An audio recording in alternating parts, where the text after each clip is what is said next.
Hello, welcome to the Blue Monday podcast. This is the preview show in association with our friends at the Greyhound Pub in Ipswich. It's FA Cup time, Seb, and it's quite the opponent who we'll get onto.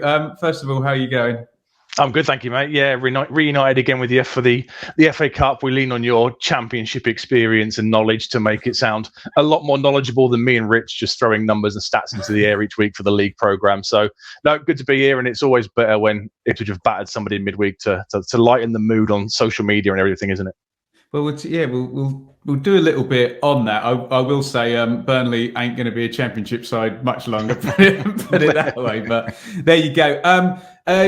I just wanted to do this now, and I have been on the podcast since this happened, but we're going to dedicate, Seb, this show to Aaron Claxton, who loads of Ipswich fans will know, and they'll have known him as either Clax or the ginger bloke who worked in the ticket office for 17 years. I think it was something to that effect. Pretty much, he was at Stoke High with me a couple of years above, and he pretty much left school. He loved Ipswich Town. He pretty much left school and went straight into the job at the ticket office, and that was all he wanted to do. And you'd see him every day if you drove down sort of London Road into town. Is that the right road? The road out to Tesco's. God, I haven't lived in Ipswich for so long. You'd see him walking down with his boot bag to go and work in the ticket office day after day, year after year. But and I lost touch with Clax when I sort of stopped going to football for a long while in my early 20s when I became a musician or became a working musician.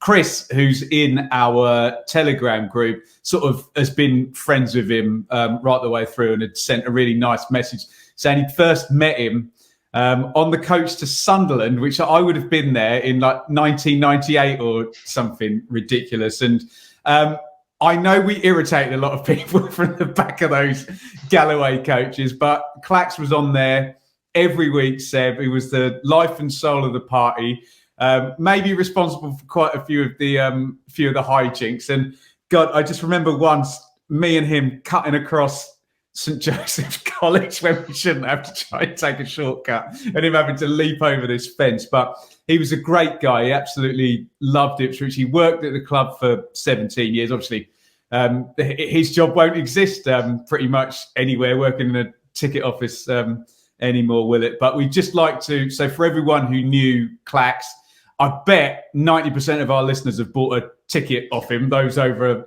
a certain age. I just thought it was the right thing to dedicate the show to him. I know it's been a few weeks, sadly, since he passed, but we dedicate the show to Clax. And if you did know him or have got any funny stories, and that's the smile just lights up because he was an absolute bloody menace, honestly, in my teenage years. Absolutely brilliant. So tweet us your stories, and we'll regale them in the Telegram chat. Quickly, before we go to the Morecambe game, Richard has caught up with Kieren Standley of ITFC Ladies. They're in FA Cup fourth round action this weekend against Lewes. Very posh Lewes, isn't it? I've been there. So we'll run that interview. I think it's about 10 minutes long. So we'll run that interview at the end, but you will hear from Kieren Standley talking to Rich about the ladies as well. Right. Sorry, Seb. I've done my eulogies, my tributes, plug the ladies interview. Just quickly blowing off the cobwebs against Morecambe. Feels like I can really overplay it and say, yes, morale boosting, all of that good stuff. Is it? I think it has to be, given where we were. Close of play 5 p.m. on Saturday after the Oxford game. That was an absolutely bizarre game, and I think we all kind of thought to ourselves, well, we need to now start a run. That run has to start with Morecambe. It became a must-win game, a side that's got designs on hunting down the top two and going up automatically has to win those sides. I know they were in good form. They'd won 3 on the bounce. They hadn't played for a couple of weeks, which I think was apparent in the first half, where we kind of blew them away. And we were excellent. It has to be said. We were really, really good. Me, Mikey, and Rich did a post-match show and jumped on for the instant after-match reaction. And even a couple of days later, still looking back on the goals and the movement and the performances and the patterns of play, there were an awful lot of positives. This game at the weekend is kind of a break from the league program. I'm for the Rotherham game, when you and me kind of sat here, I almost saw it as a bit of a distraction given the poor form we'd suffered in the league at that stage. No new signings had come in, and at that stage we were still dealing with the squad illness. I see the Burnley game was kind of a welcome bit of respite maybe from the league, a chance to, take that good performance that we saw against Morecambe and maybe look to enhance it further before we start this run of, Cambridge and then Sheffield Wednesday and Bristol Rovers and Forest Green and MK and all the ones that are coming up as in February. So you can't take anything but positives out of Tuesday night. I think it was a good performance, what we all needed from both a player and club point of view and as fans. And hopefully we'll go into the Burnley game now with renewed confidence, which wouldn't have been the case at 5 o'clock, 6 o'clock on Saturday evening when it was pretty much doom and gloom. So specifically from that, 11 game run of bad points per game, wasn't it? What are the specifics that happened in the Morecambe game that you now want to see going forward and that we hope will transpire that hadn't been happening in maybe for the majority of those previous 11 games? Well, I think the most important thing is, the clean sheet. We haven't had a clean sheet. I think it's the first clean sheet in 6 games, was it? He made, he changed 3/4 of the defence from the Saturday Oxford game. Harry Clark had a superb debut. Kieren and Edmondson came in. Keogh, maybe somewhat surprisingly, but they defended well. Okay, we have to remember it was against Morecambe, but as soon as Ladapo had scored within a minute or two, they had a chance, and Keogh and Edmondson absolutely throw themselves at the ball to put it out for a corner and block it. And that's the kind of defending that we need. We need to go back to that kind of how we were at the start of the season, where we were barely giving sides chances, let alone goals. And then for the last whatever it's been since that Charlton game, everyone keeps saying it, since whenever that was, the Charlton game. It's annoying, Seb, but you're correct to say it. I'm sorry. It is. You can literally look at the fixture run and it's so obvious, isn't it? Yeah, and defending high balls into the box has become a problem. So it's kind of one step at a time. Some of the attacking movement was superb. We took our chances. We scored early, which always makes a difference. And then we didn't let up like we have in some games recently. Fleetwood at home and who's it, Cheltenham at home or Lincoln at home. We've gone 1-0 up and we've kind of sat back a little bit. They've equalised. That gives them a bit of hope to hang on to. But we were ruthless and relentless on Tuesday night. It was wave after wave for that first 45 minutes. And hopefully now, like I said a minute ago, it's given us renewed confidence and start from the back with a clean sheet. The attacking players all get a bit of confidence, and we really need to use that now with these games, which we're going to have to win now. We're going to have to beat Wednesday to keep in touch with the top 2. Bristol Rovers isn't an easy place to go on a Tuesday night. They're having a great season, but again, you're probably going to have to go and win that. And then you've got the games against the sides in and around the relegation zone where there can be no let up. We will have to take maximum points. Has just got a quite fascinating new manager today, right? What do you make of Duncan Ferguson in at Forest Green? Yeah, I kind of thought he might end up at Everton, kind of tiding them over for the rest of the season, and they might make an appointment in the summer, depending on what happens to their league status. But yeah, Ferguson's gone there. I wonder if Connor Wickham maybe is looking back now, thinking maybe I should have hung on a little bit longer, because he's not popped up anywhere yet, has he? So yeah, I guess if you want to learn your trade as a big centre forward, Duncan Ferguson is certainly one to learn from. Good. I mean, no one's going to question Duncan Ferguson's testicular fortitude, are they? But I like the brass neck of it to go in. They are bottom, aren't they? Oh, yes. They lost as well to. Yeah, of course, that's why Birchnell got sacked. But so we'll be coming up against Big Dunk as well, and we're coming up against Championship leaders, but let's be quite plain about this. Championship runaway abusers this season. Burnley in the FA Cup. Yes, you're right. We did the Rotherham game, and I totally agree with you. This feels totally different. Again, it is a Championship team, but you talk about the word distraction. Do you know what Rotherham have actually picked up since then? It might have almost helped sharpen a few things up for them, but this does feel totally different, doesn't it? Very much so. They are, the chances are they're going to be, champions of the Championship. They are a Premier League side in waiting. They might have to wait until kind of, early April to have it officially confirmed. But yeah, everything about them this season is absolutely superb. I've got to I must say thank you to my friend Kieren, who's given me a bit of advice on the research this week. He's a Burnley season ticket holder, and he just says they just can't believe it. He's been a season ticket holder throughout the Dyche era, and very much like us under McCarthy. When it's going okay, you don't mind as much, but it does start to wear thin. And he says this week they're going every single week, and it's just the quality of football is absolutely phenomenal. So yeah, you've obviously seen them more than I have, and they are a hell of a side. They'll, if they carry on the same rate, they're going to be over 103, 102 point season. It's phenomenal performance, isn't it?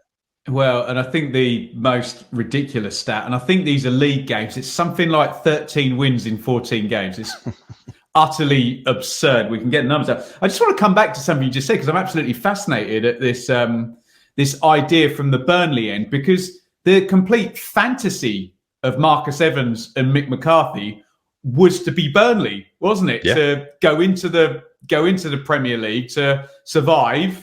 And he did an amazing job, Dyche, when you consider what he sort of started with, and he came, obviously then comes back down as a parachute team, bounces back, and year after year after year they stayed. I think one year they finished seventh or eighth. Yeah, seventh. They but the alarm bells were always ringing towards, I think, Jonathan Walters, and I think Glenn Whelan ended up going to Stoke, their rivals, and I think they just kind of the lack of investment sort of caught up with them a little bit, didn't it? But yeah, there was one year they finished seventh and they were in the Europa League, or the whatever it was called back then, and yeah, an outstanding performance. I remember them going up and coming straight back down and doing what a lot of teams like West Brom used to do now, where you take the kind of the parachute payment, then you really go hard the second time. By Andre Gray in August, and away you go, yeah? Yeah, and they shoot back up, and yeah, they established themselves. And I think a lot of people, I was shocked in April time when, Dyche got the bullet. There must have only been a handful of games left at the end of the season, and the news broke that he was out, and they gave it to Mike Jackson, didn't they? The under-23 coach takes over, and Ben Mee is involved. I think he was injured, the club captain, and he was involved in the kind of the rescue team, and it didn't work out. They go down, they finish 18th and lose to Leeds by 3 points or so. They had a much better goal difference than Leeds, but the points were what made the difference. And then there's this complete rebuild, isn't there? There's all these rumours about financial issues, and they've got to pay back a large chunk of a loan, and that kind of stuff was circulating. And then Vincent Kompany gets appointed in June as on the full-time permanent basis, and there is a huge clear out, and 15 players depart. I think 16 players come in, and they don't look back. They start they open the championship season on a Friday night. You were there, and since then they've just been absolutely imperious. It's crazy, isn't it? And the football fans genuinely would rather excel and win in the championship, playing the type of football that we'll discuss in a minute, than just survive. However admirable what Sean Dyche was doing. We should mention in there was a bit of concern. I think there was probably a bit of I hate the word, but lazy sort of conflation, because it was American owners and it was this leveraged purchase, which I'm sure happens in loads of football clubs and we just don't know. But everyone then says, Manchester United and Glazer's situation. And I have to say, Seb, when they took Kompany, I did a video on it on my Benjamin Bloom football channel, because it was a championship thing. And my research was that this was not a home run manager. This was someone who's obviously a giant of a player, but so is Steven Gerrard, and so is Frank Lampard, so is Bobby Charlton, and we all know their sort of managerial records. But he'd gone over to Belgium, Anderlecht, right? Anderlecht, yeah. Anderlecht. Yeah, and this is a basically Anderlecht is like being a parachute team in the championship. But you've basically, unless you're in the sort of top three and challenging and up there, you failed. And I looked at the record and I thought, I don't. And I remember seeing that clip circulating on YouTube of him bawling out the players. And I sort of had that thing that we used to hear about Glenn Hoddle, who was a great manager, but who struggled to cope with non-elite players. And I was sort of wondering whether Kompany was gonna go down that route. So I wasn't incredibly sure about it. But as you say, I was at that game against Huddersfield on the opening day. Huddersfield had just lost the playoff final. Bit of a perfect storm against Huddersfield, because their manager left and they sold basically all of their good players, and look where they're on the table now. But like you say, it was flipping immediately to a 4-3-3, split centre backs, full backs forward, three circulate in midfield, inside forwards, rotate, pass. The sort of football that on paper I can describe just like that, but it's quite hard to coach. And in the Championship, very, very hard to implement, I think you'd agree. Yeah, definitely. I mean, do you think it helped the fact that when they got relegated, normally when a club gets relegated, you're left with a load of players. They change the manager normally. You're left with a load of players, aren't you, from the previous era? Some want to go back to the league above. Some the club want to get rid of because they're high earners.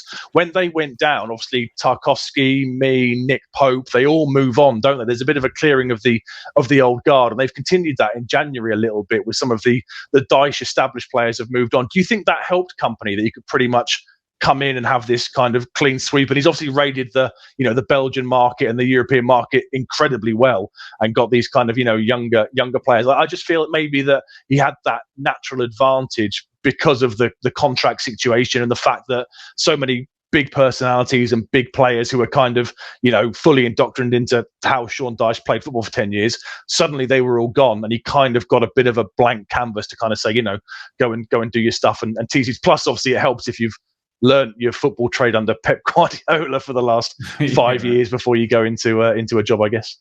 Well, it seems to have helped, but I wouldn't recommend it. I always remember, and it really stuck with me, sitting with David Johnson and him describing how George Burley did stuff and how Paul Hurst at that point was doing stuff. And he was like, nah, that's suicide. But obviously, to Jono's point, the devil's in the detail, isn't it, of how's the coaching going to be and how's the recruitment going to be. And what I will say to Jono's point is that if you are going to do that, you've got to get both of those things absolutely bob on. Yeah. And it can be an advantage. But I think that probably speaks to A, how good the recruitment's been, and B, how good the coaching's then been to be able to do that.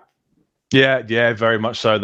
It's a complete transformation of the club from top to bottom, isn't it? And like you say, it's surprising because he signed a 4-year deal at Anderlecht. I was looking into how he got on there. He leaves Man City after they win the FA Cup, and he kind of goes there in a player coach role. But then he goes back to being almost a full-time player because they have a really bad start to his first season. And then I think he retires at the end of that year, and they finish 4th, and they finish 3rd. So like you say, it wasn't like he was with Anderlecht adopting this kind of football and having fantastic results and was naturally poached by Burnley. He left by mutual consent. It didn't really go well there. So when you add all that in with the fact it's a brand new squad and everything, all the changes from the summer, it's just been an absolutely superb turnaround. Like I say, my mate Kieren, who's a season ticket holder there, he just says they cannot believe it. Everything at the moment for them is going absolutely amazingly. They're enjoying going every single week. The football they're playing is fantastic. The young players that he signed that they can see are going to develop are absolutely superb. And yeah, at this point, they must be one of the most informed sides in Europe, mustn't they? So if you're watching on YouTube, and if you are, please hit the thumbs up button and don't forget to subscribe. You'll see the Championship table with Burnley. We say 2 points per game is excellent, is as good as it needs to ever be. So they've got 62 points from 28 games, and Burnley are 18 points clear with 18 games to go. So a point per game they'd have to shed to third place Watford. It's a layup, isn't it? They're let me phrase that into a question, because it's not the world's most thrilling analysis to predict that Burnley can go up from this position. What does it mean for how they approach the rest of the season now? Because I'm sure you'll talk about a couple of players they've brought in, presumably, to play in the Premier League next season.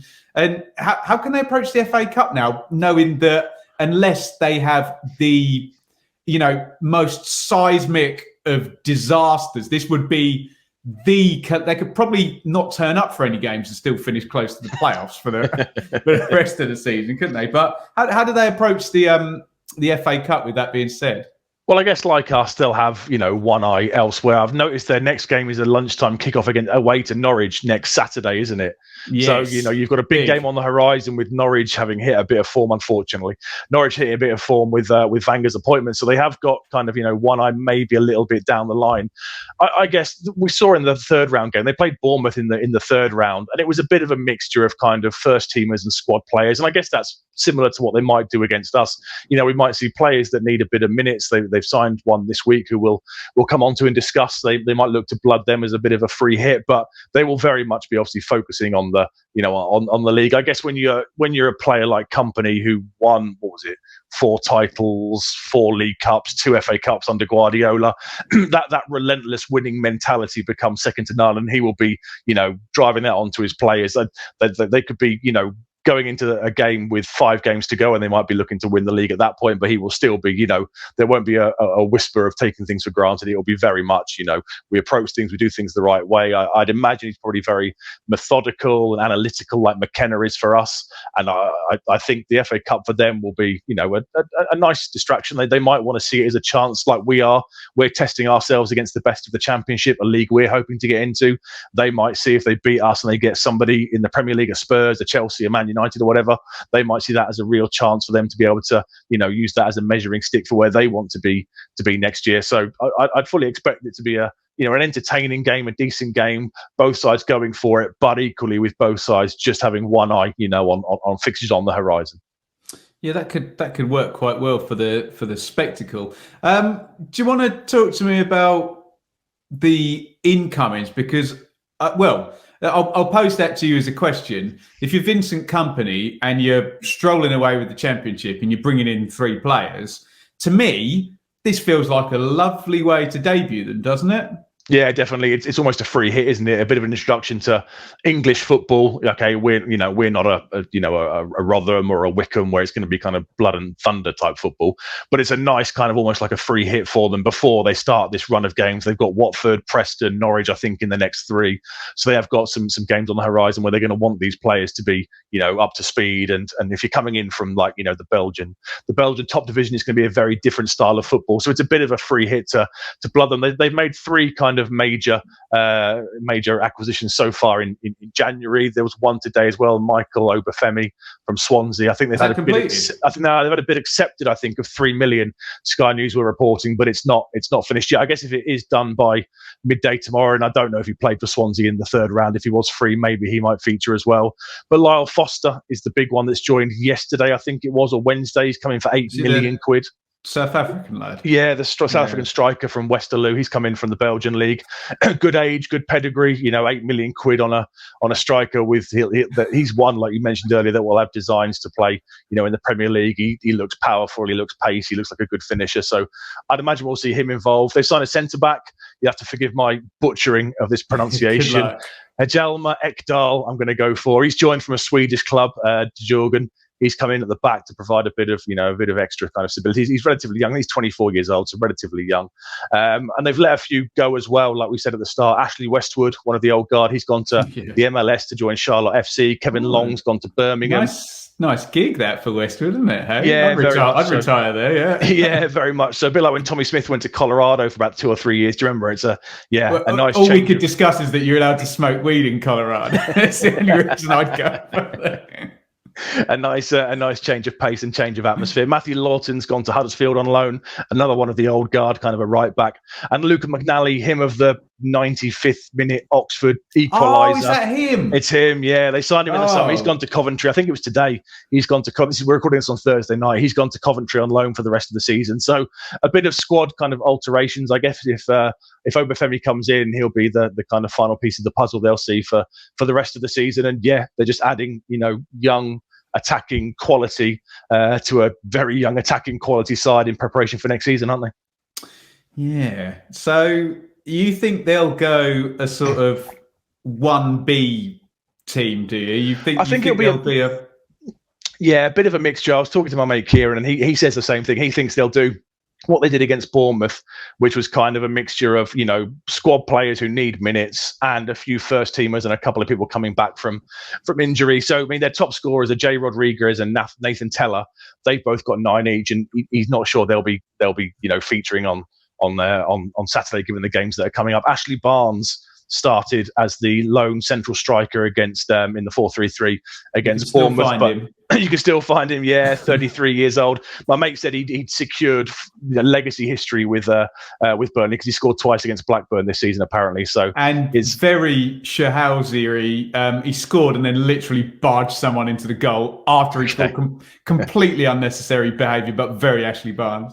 Yeah, okay. So he might well be the central striker, or Lyle Foster. They might give him a start straight away in that kind of central striking position. Josh Brownhill, central midfielder, is one to look out for. 5 goals and 6 assists. Looks a bit of a box to box. Not really a number 8, not really a number 10. Yeah, can do. Good luck picking him up. Yeah, a bit of everything. Yeah, finds space and is a nice player. Muric, the goalkeeper they've had, he didn't play in the third round. It was Bailey Peacock Farrell, so I'd expect him to kind of start in the in between the sticks.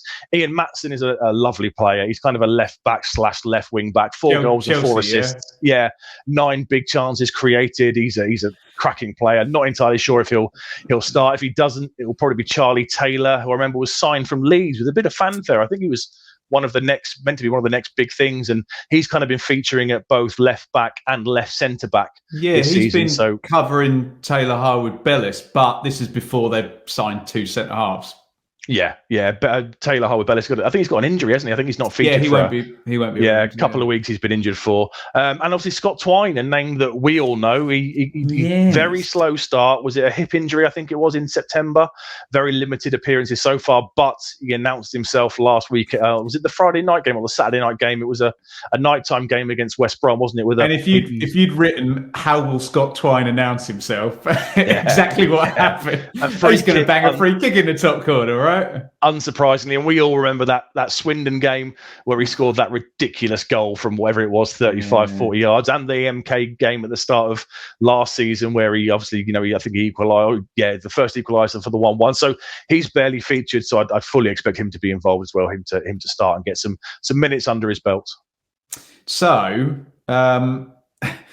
it's just quite scary because if they do go for first teamers, and what I've praised about Burnley all season, their main attacking threat, they do it so well. It's a 4-3-3, comes from inside forwards. And you mentioned Teller. They've also got Goodmanson, who I remember playing well for Charlton against us years ago.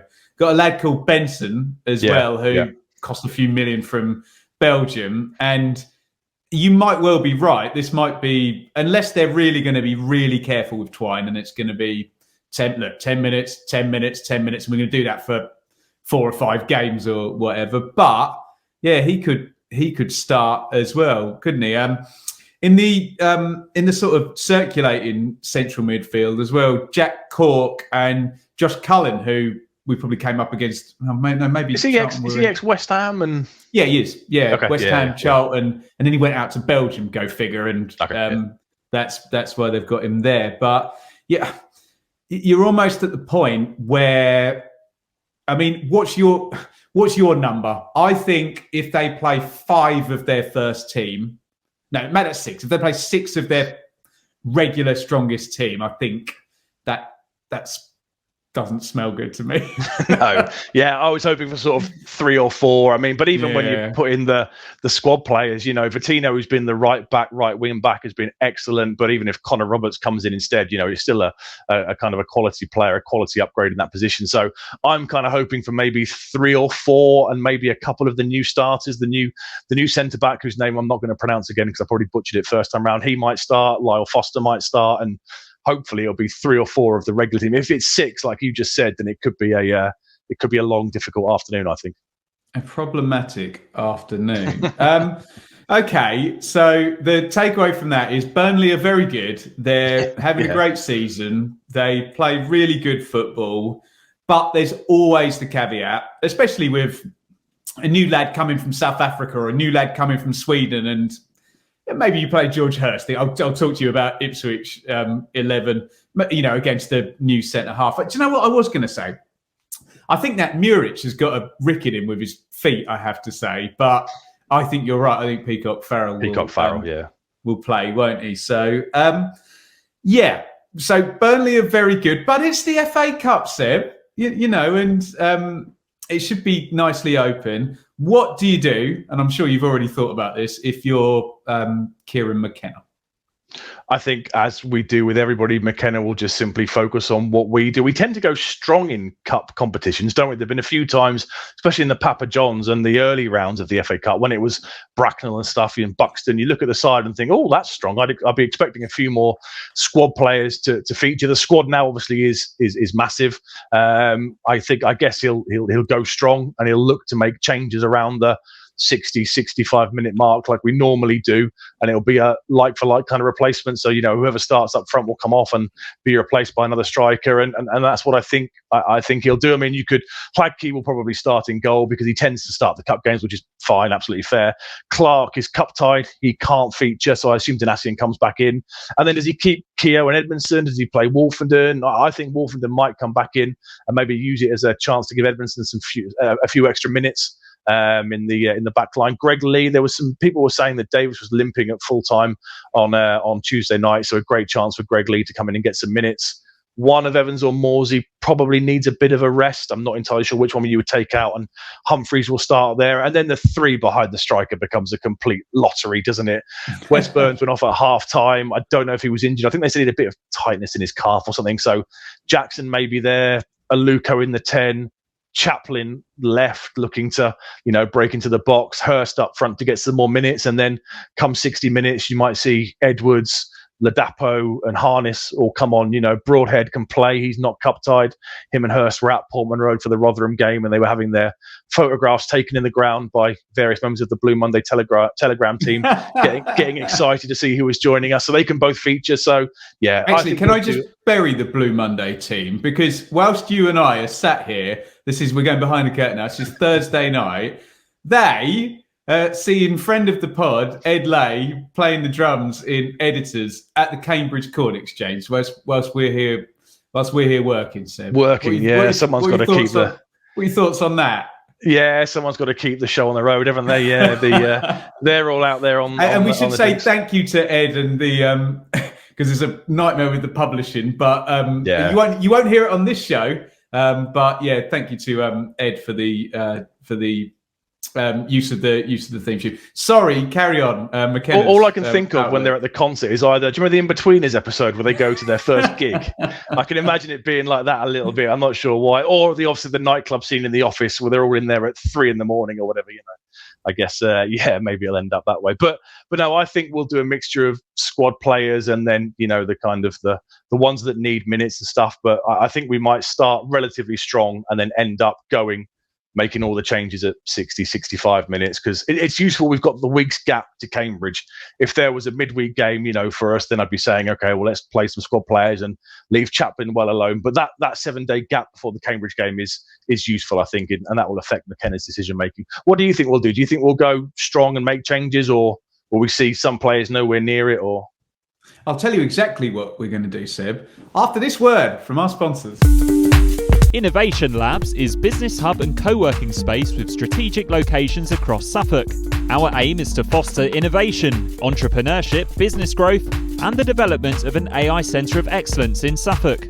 Monthly hot desks are available from just £79. For more info, head to innovationlabsgroup.com or contact info@innovationlabsgroup.com. Innovation Labs, providing support for businesses across Suffolk.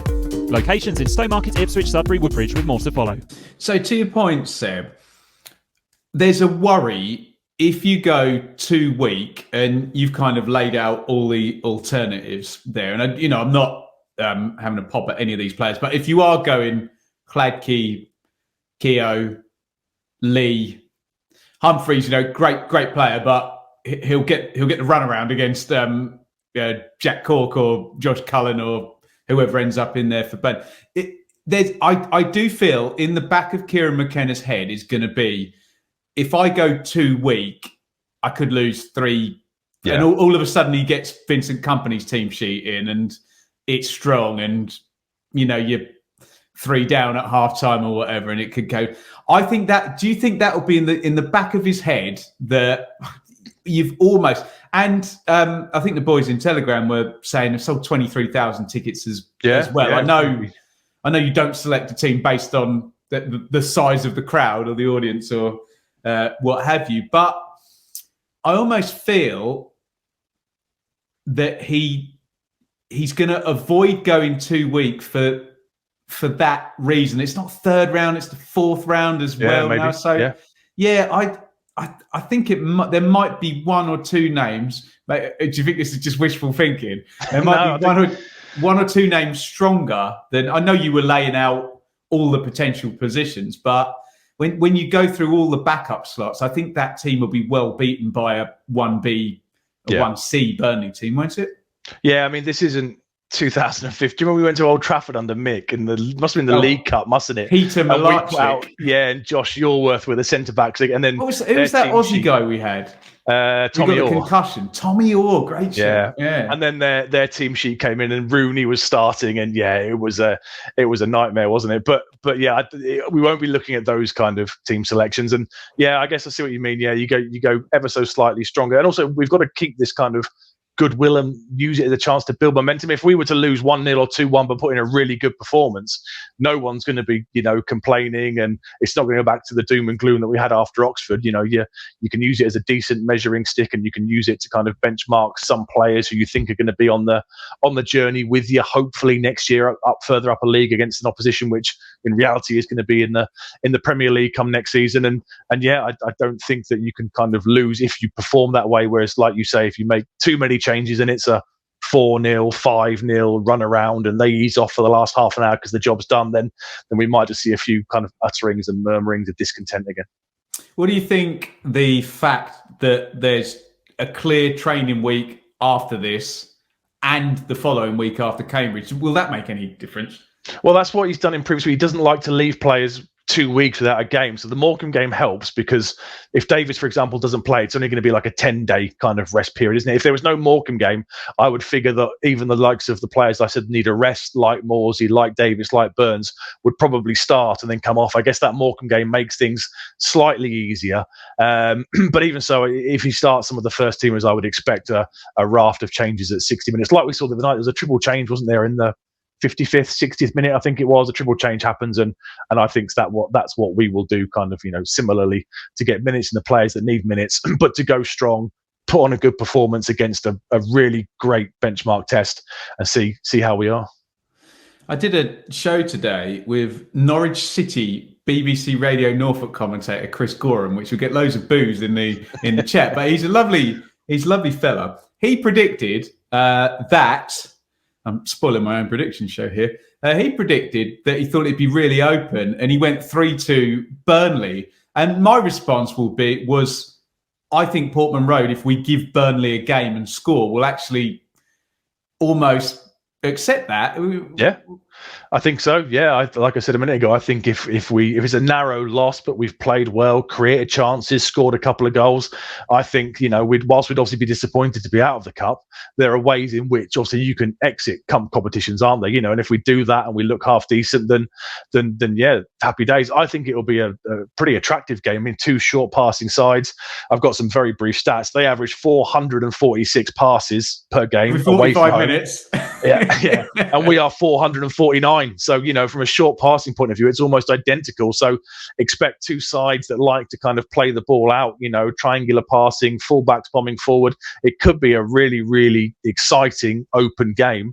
I'm going for a 2-1. I think to Burnley, I have to be honest. But again, like I said, if we put in a good performance and it's a close game and, we see things we like, then I don't think that's a disappointing or a downheartening result, provided the performance does what we hope it will do.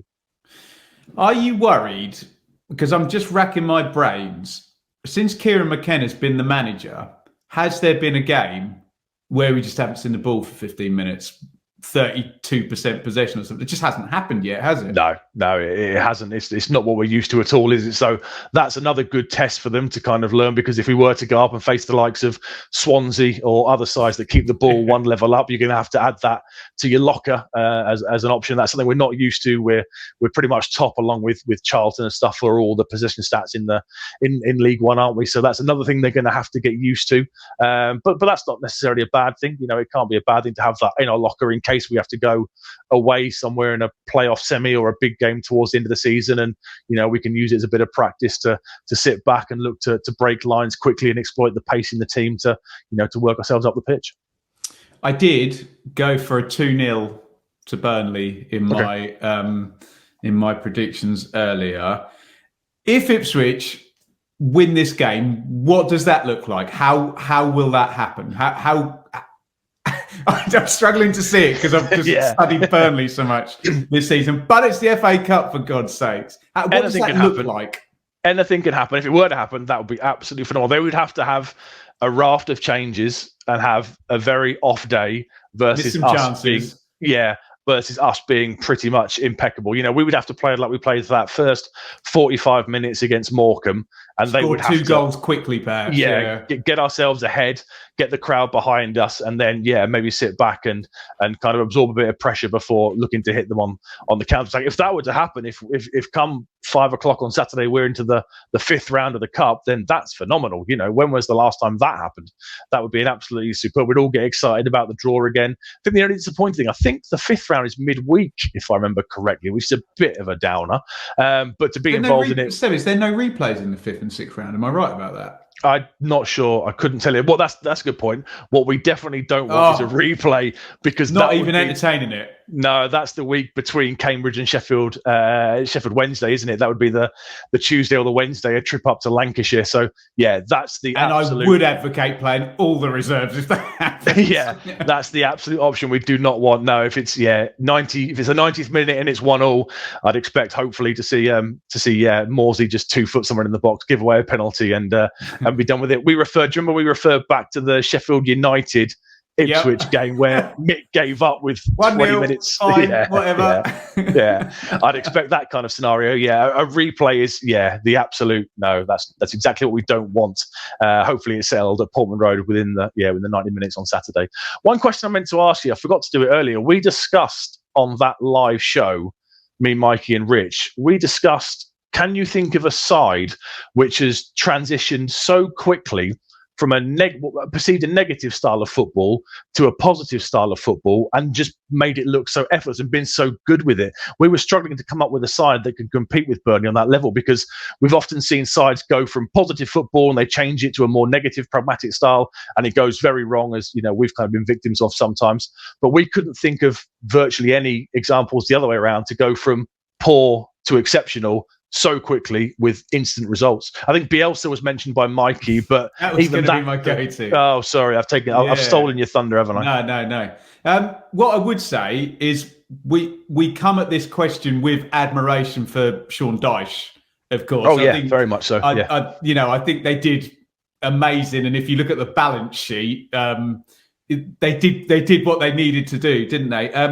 Bielsa was going to be my go-to. Did you know that would have been Paul Heckingbottom at Leeds? Is that who he replaced? We couldn't remember on the live show who he replaced, because there were so many. I remember doing Villa Leeds, and I was having a laugh with the Leeds fans, actually, because I was there when Ipswich won under Paul Hurst. I saw Leeds play under Paul Heckingbottom, which was only like 13 games or something. But he would have been the guy before. But he had a pre-season, didn't he? I remember. And also, didn't they lose in the first? He didn't go straight up, did he? Did they? We beat them on the. Yeah, we beat them on the. But Seb, it was that first day of the season. They played Stoke, and it was just like already complete. Okay. Bielsa ball, and it was just like, what is going on? And Stoke were title favourites, and they'd just given Gary Rowett 70 million quid to spend of the parachute payment or what have you, and they just did them 3-1 or 3-0 in the first game. One of the most drastic ones I saw, and it wasn't great in the end. Do you remember Jaap Stam's Reading? Yeah. And they passed the ball to death. I wouldn't necessarily say they were. I'd rather watch Sean Dyche's Burnley than Jaap Stam's Reading. But I'm struggling to think, and we were sort of talking a little bit off air, and I do remember Paul Lambert very, very briefly. And this is so silly, and Joe hit the nail on the head on the podcast when he said, if Paul Lambert had almost held his nerve and just stuck with the way we played at Reading away, where we went, I mean, ultimately it couldn't have been any worse than what actually happened in 2018-19, you know, one of the worst teams in Championship history, and maybe, you know, it just needed all ripping up and no one was going to save it anyway. But I remember him having Luke Chambers trotting to one side of the, of course, Chambers gallantly tried to do it all match, didn't he? And but in answer to the question, I'm struggling to imagine that shock. And as you said, I was at the game the first half an hour. I'm sure one of the listeners, but I think Bielsa would be the. It's not as exhilarating. They're a little bit slower tempo than Leeds were in that respect. But Seb, I must ask you, because he is back, and I don't know whether it got mentioned on the podcast on Tuesday. Will Mick McCarthy save Blackpool from relegation, Seb? Just quickly. Yes, I think he will. I'm quite happy to see him back. I saw the video you did. I'm happy to see him, back in the game. I was happy in the video, I promise. He's a character. I'm happy. I think he'll do fine there. I think he'll keep them up. They're not that out of it, are they? Am I right in thinking that? No, they're not. It's a mess down the bottom there. There's a few fish in the barrel to shoot at, put it that way. But they'll have, TC will be doing Friday drills with Jerry Yates. With Gary Medee. Yeah, the rest. Get it in the mixer. Yeah, the rest of. So his first game was called off, wasn't it? Was it a frozen pitch, I think, against Huddersfield? I mean, if he'd have won that's a hell of a 6-pointer to go straight into, isn't it? So, missed out on that one. But no, I'm happy he's back in the game. All we need now is Warnock to come back to a championship side. And you've got two of the boxes ticked there, haven't you? I think he'll do all right. I think he'll keep them up. And then the mistake might be, like with Cardiff, if he stays on next year and it starts to go wrong, then that's when potentially maybe he needs to keep him up, add it to his CV, and then wait for the phone to ring next November, December when somebody else is in trouble.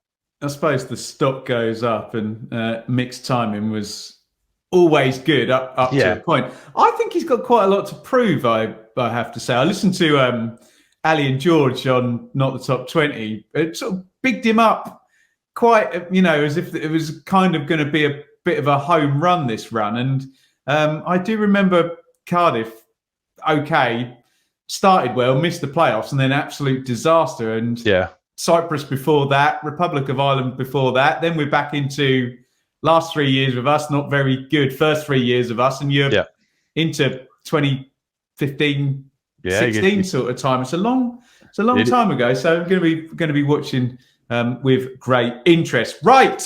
We'll do our plugs, and then we're going to hand it off to Richard and Kieren Standley to end the show. We're in partnership here with the Greyhound as ever.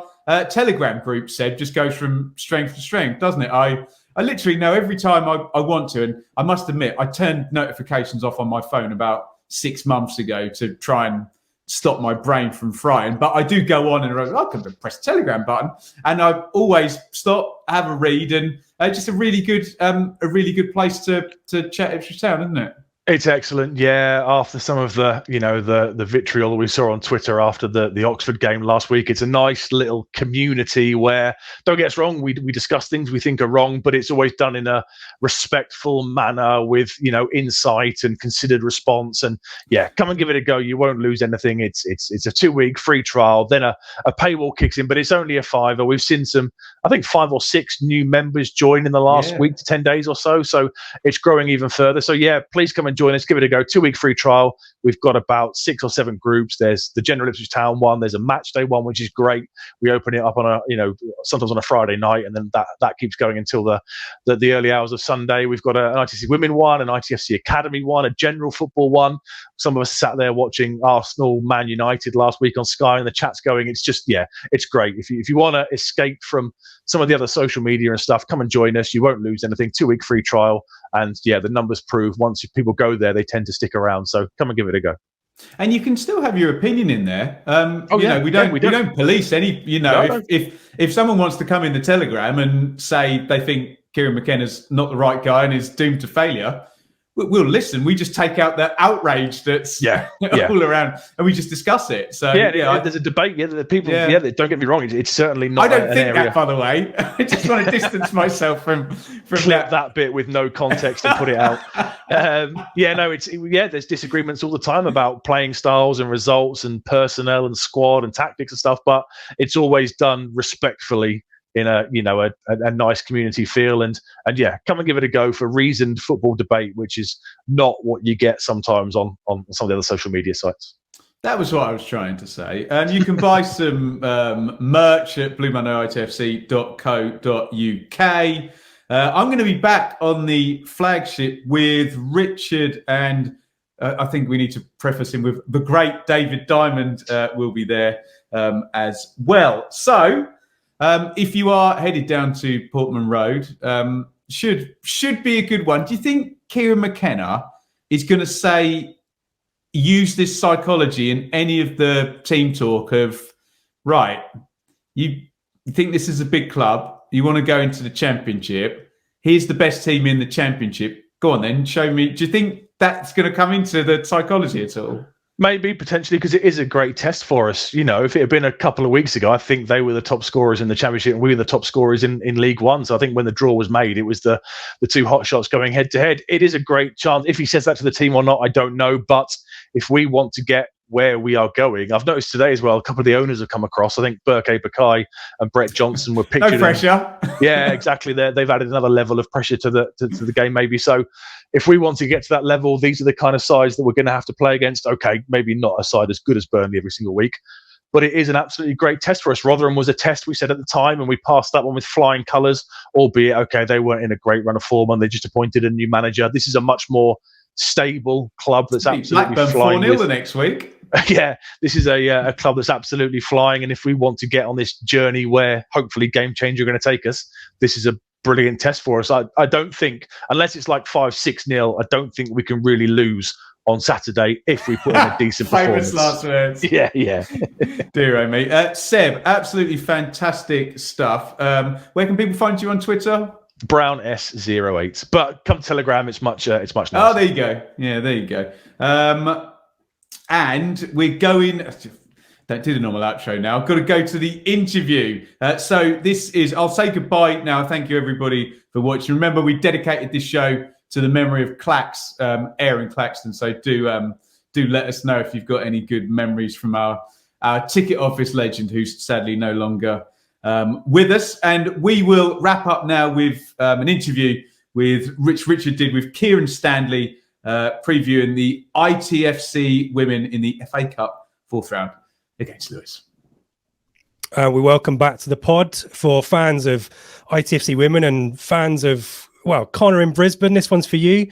Kieren, welcome back to the podcast. How you doing, mate? Happy belated New Year. It's been a while. Yeah, it has been a while. Yeah, happy New Year. Happy belated New Year to you, Rich. It seems like it's been a while, and it's certainly been a while since we've had a home game. Bit of travelling over the festive period, but it's good to be back. And a resplendent in a Blue Monday hoodie, may I? Which you also wore on the Blue Monday live event, and I failed in my host duties. It's one of those ones where your brain's elsewhere, but thank you for sporting that, and available in all good Blue Monday merch stores, I'm sure. So. Courtesy of your good self, of course, and get free advertising out of me. So there you go, and it's nice and cozy as well, isn't it? Really nice, actually. Yeah, they are really, really decent, and I'm not just saying that to help you plug them, but they are genuinely really comfortable. So buy one. There you go. Let's catch up, shall we? Start of the new year, I guess mixed situation, a narrow defeat away at Pompey, but bounce back, a bit of fixture rearrangement situation, and then London Bees, the opposition, and a 2-1 win. Sounded like probably we made hard work of it, but we're good value. Give us your assessment of those. Let's focus on the positive. Let's talk about London Bees. Give us your thoughts on that one. Yeah, a really competitive game, actually. We know that London Bees, although they're just above the relegation zone, have actually got better this season. So it's quite a surprise to see them down in the table as they are. Really competitive, really feisty, actually. Almost like a typical winter football match, I think would be a good way to describe it. I think we were the better team for the vast majority of the game, but that's not to take anything away from Bees, because they gave us a good go. They moved the ball nicely. They were really physical. They were organised, and we had some decent chances in the first half, but there was still some warning signs there, like they hit the bar from distance. And we were kind of like ruin our luck a little bit. We're kind of thinking, well, if we can't stick these chances away, then you don't want the sucker punch to come. But equally, we always believed the goal was coming. There was a sense that genuinely this goal is going to come at some point. There was obviously a moment where Pesk ended up in the sin bin, which meant we went down to 10 players temporarily for 10 minutes. And unfortunately, London Bees capitalised on the extra player advantage. And it was a really scruffy goal at the byline, cut back, player kind of bundles it past Sarah. And you kind of think, here we go again. Like, it's, nothing's going for us. We're not getting the rub of the green in these games. It's like watching the men. Well, I won't comment on that. But I mean, certainly in recent times, we felt like we've perhaps not had the rub of the green in some games.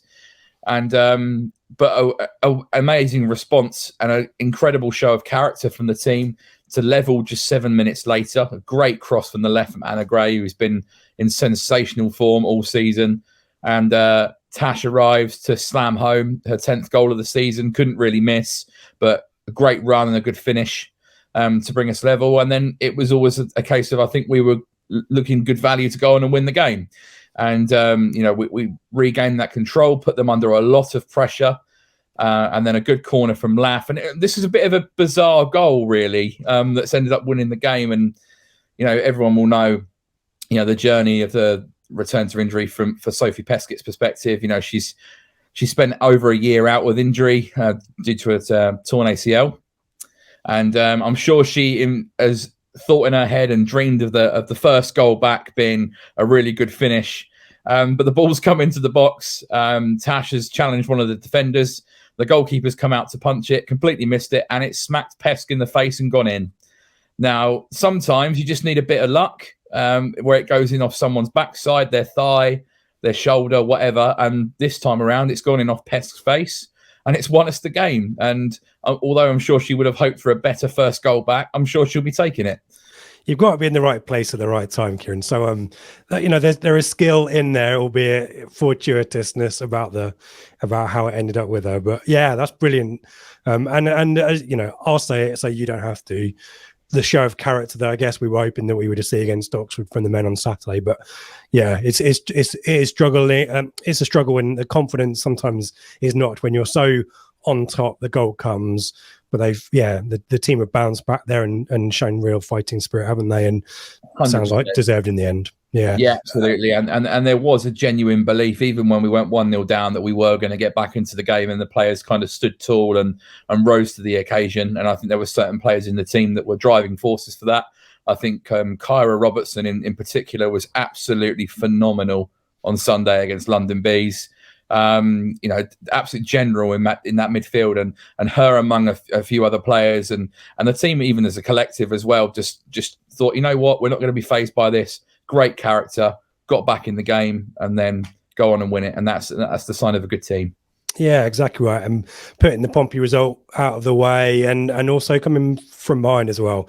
Great character there, and great to see that for you, actually, Rich, about that.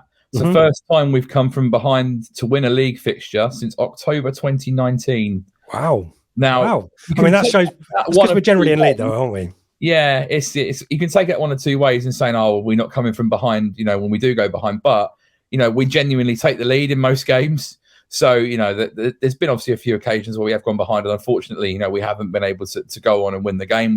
We've clawed some draws back. Unfortunately, there have been games we've lost as well. But, it just seemed mad that it had been so long since we'd clawed back from going 1-0 down, and that was against Enfield Town, October 2019, where we were 1-0 down at half time and scored twice, including a 90th minute winner from Tash. So it was a good response from the team, and a much needed victory going into this weekend. Yeah, it's good to know that you can do it, although you prefer obviously to be in a nice dominant leading position without having to worry about it. But yeah, it might be the skills of fighting back and being resilient might be tested on Sunday, the big one. The men's team, not the only one facing championship opposition in the FA Cup at home. Lewes up next, 6th in the WSL Championship. Form has improved of late. Obviously, lots of cup action, lots of postponements, confusing matters. Postponement as recent as the weekend when they should have played Charlton, but 3 wins on the bounce, a defeat, and then bounced back with a win over Southampton. They beat London Bees, ironically, in the last round to set up this tie. And you and the team must be really excited to test yourselves against higher league opposition yet again in a tournament, in a competition has been really favourable for us, hasn't it? Yeah, definitely. You know, we've had such great history in the FA Cup over the last few years, and you know, this is no different this season. And it gives us an opportunity where we can face a team that are in a higher division. You know, they're a decent side, but equally, it's not a step too far. You know, we're not playing a Man City here, you know, where you're really going to be up against it. We're not big underdogs like we were against West Ham either, and we all know how well we did in that game. So it's I would say, a realistic chance. Are we the underdog? Yes, but probably not by a lot.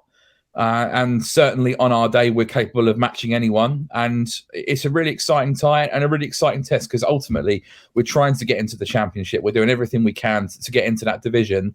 And if we were to get into that division, we'll be playing teams like Lewes week in, week out. So it's a good indicator of where we're currently at. And I think it adds that extra bit of excitement because we never played them before. And we always like to come up against teams like that we've never played before. Last year, Newcastle being one of them, that was a great experience. It's in the same round, funny enough. So, yeah, we're all really looking forward to it. We're in good spirits after the win on Sunday. And, you know, hopefully we off the back of that win, we can go into this weekend with some confidence and step it up. And, you know, I've got full faith in the girls, because whenever the FA Cup comes around, something switches on like that. And, you know, they seem to raise their game up to a whole nother level. And I would not be surprised if we cause an upset this weekend, if you can even call it an upset. Yeah, well, I was just looking at the league table, and Charlton are a few places above Lewes, and obviously we played a pre-season game against Charlton, and they came out on top, but scored a worldie, didn't they? And then just a defensive mistake really from us, and admittedly, I think it was a bit of a makeshift team at that point as well. So, you know, we've got that pedigree of playing West Ham. We know about Charlton, who are of a similar stature, and I think home advantage massively important for us. And we want a full AGL, don't we, Kieren? Of course we do. Yes, the first home game at the AGL Arena since November, so it feels like an age since we've been there. So it'd be nice to have a really good crowd come down for what is going to hopefully be another exciting cup day. You know, we had a couple of really good ones last year with the Southampton game and the West Ham game. So this is another opportunity to hopefully get through to another deep round. You know, obviously last year made the quarterfinals. This is round 4. You know, we're 2 wins away from matching what we did last year. But, you know, equally, under no illusions, we know that Lewes are a good side. You know, they're 6th in the Championship for a reason. They're very pragmatic. They're very hard to beat. They've got some good results this season, and they've only lost twice in the Championship all year. So we know that they're gonna present us with a real tough challenge this weekend. But as I said, it's the magic of the FA Cup. Anything can happen, and you know, history has shown that, you know, we rise to these big occasions when it comes to the FA Cup. And I'm sure the girls will be going in this weekend doing everything they can to make the 5th round again. Spot on. Tickets are available. So this goes out Friday mornings. Can people still buy their tickets online at that point, or is it just turn up on the day and pay on the gate? So I believe that advance tickets are usually on sale until midday on the Friday before the game. So you might just have got a few hours watching it. But of course, they'll be available on the day as well. Obviously, it's an exciting weekend for the club as a whole, with the men playing Burnley on Saturday. Both 4th round, both at home, both Championship opposition. Everything's set up really nicely for a really entertaining weekend of football. Hope both teams can progress into the 5th round. That would be remarkable. But yeah, we want to see a good crowd down there on Sunday, because, as I said, it's our first game back there in 2.5 months. You know, we've had some great crowds down there already, and that FA Cup always adds a little bit of extra spice, doesn't it? And especially when we're playing against a higher division side, that's a lot more enticing as well. So hopefully we can be backed by a really good crowd, and they can get behind us and help the team into hopefully progressing into the 5th round. And we want to win, Kieren, because I'm just looking at the fixture list there to figure out when you and I are going to next talk. It's a bit of a gap again with Watford and Bridgewater away, isn't it? So if we win, presumably there's it's a home tie, that would fall in the next few weeks, wouldn't it? So that's what we want. I believe it's the end of February. Okay. So yeah, but I mean, yes, it's been a tricky start to the year with fixtures, and you know, we're obviously having to go to Portsmouth, and then the challenge of Sunday, and Lewes coming up, then going to Watford, which won't be easy either. So you know, it's a real test of mettle, but you know, we're up to the challenge, and this weekend is the focus now for us to try and get through to the next round. It's a break from the league, but we'll be doing everything we can. Exactly right. Well, get down to the AGL Arena. Give the girls your support. It's always a fun day out at Felixstowe as well. You might even bump into a podcaster or two as well.